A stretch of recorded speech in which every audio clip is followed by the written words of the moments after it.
وهدى ورحمة للمؤمنين. اعوذ باللہ من الشیطان الرجیم، بسم اللہ الرحمن الرحیم۔ آیت نمبر 52۔ کل جو ہم بات پڑھ رہے تھے کہ جو یہود تھے وہ مسلمانوں سے اس قدر شدید نفرت کرتے تھے، اتنا حسد کرتے تھے کہ دشمنی اور حسد میں یہ اس حد تک چلے گئے تھے کہ جو مشرکین مکہ ہیں ان کو یہ کہنے لگے تھے کہ تم لوگوں کا دین مسلمانوں سے بہتر ہے، یعنی کھلم کھلا شرک اور بت پرستوں کو یہ کہنا شروع ہو گئے تھے کہ تم لوگوں کا دین اسلام سے بہتر ہے۔ اتنا شدید حسد تھا ان کے اندر۔ ہمارا جو دین ہے اسلام ہمیں دشمنی کے بھی وہ اصول سکھاتا ہے۔ ہمارا دین ہمیں کیا سکھاتا ہے کہ دشمنی میں اس حد تک نہیں چلے جانا کہ جو دنیا کا سب سے بڑا ظلم ہے شرک دنیا کا سب سے بڑا ظلم ہے، دشمنی میں اس کو جائز نہیں قرار دے دینا۔ مگر وہی بات کہ جو بار بار اللہ تعالیٰ قرآن پاک میں اس قوم کے بارے میں کہتے ہیں کہ یہ قوم حد سے گزر جاتی تھی، اور ایسے لوگوں پر اللہ تعالیٰ اس آیت میں کہتے ہیں اولئک الذین لعنہم اللہ، ایسے لوگ، یہی وہ لوگ ہیں جن پر اللہ کی لعنت ہے، یعنی اللہ کی رحمت سے دور ہیں یہ لوگ۔ قرآن میں بہت سخت الفاظ جو ہیں وہ استعمال کیے گئے ہیں، جیسے کہ یہ لعنت کا لفظ ہے، اور آپ دیکھیں گے کہ اس قسم کے جو الفاظ ہیں تورات اور انجیل میں نہیں ملتے۔ کیوں نہیں ملتے؟ اس کی وہی وجہ ہے کہ وہ جو کتابیں تھیں وہ اصل کتاب کا ایک حصہ تھیں۔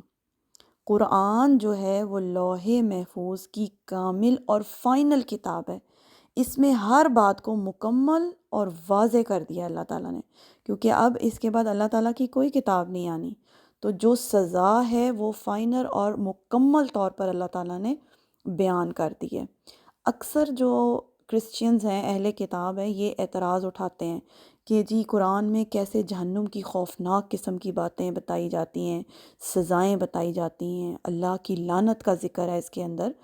تو اللہ تو بہت رحمان ہے، محبت کرنے والا ہے، تو یہ قرآن کے اندر کیا بات آتی ہے بار بار کہ اللہ کی لعنت، فرشتوں کی لعنت؟ تو وہی بات ہے کہ ان کی جو کتابیں ہیں وہ کتاب کا ایک حصہ تھا، جتنا ان کے لیے ضروری تھا اتنا ان کو بتا دیا گیا تھا۔ اب چونکہ اللہ کی فائنل کتاب آنی تھی، فائنل میسج، اور وہ ہے قرآن، تو بات اپنی مکمل انتہا تک اللہ تعالیٰ نے بتا دی۔ کوئی بعد میں یہ نہ کہے قیامت کے دن کہ ہمیں تو معلوم ہی نہیں تھا کہ سزا اس قدر خوفناک ہوگی۔ تو اللہ تعالیٰ نے حتمی طور پر تمام باتیں وضاحت کے ساتھ قرآن پاک میں بیان کر دیں، اور اللہ کہتے ہیں کہ یہ جو لوگ ہیں جنہوں نے اتنا بڑا ظلم ہی جائز قرار دے دیا، ان پر اللہ تعالیٰ کی لعنت ہے، یعنی اللہ کی رحمت سے یہ لوگ بہت دور ہیں۔ ایسا رب جس نے اپنے اوپر رحمت کو لازم کر رکھا ہے، تو سوچیں ذرا جب وہ لعنت کر دے اور اپنی رحمت سے دور کر دیں، اللہ کہتے ہیں وَمَن يَلْعَنِ اللَّهُ، اور جس پر اللہ نے ہی لعنت کر دی فَلَن تَجِدَ لَهُ نَصِيرًا، تو ہرگز تم نہیں پاؤ گے اس کے لیے کوئی مددگار۔ جس پر اللہ نے ہی لعنت کر دی اس کا پھر کون مددگار ہوگا؟ نہ دنیا میں ہوگا نہ آخرت میں ہوگا۔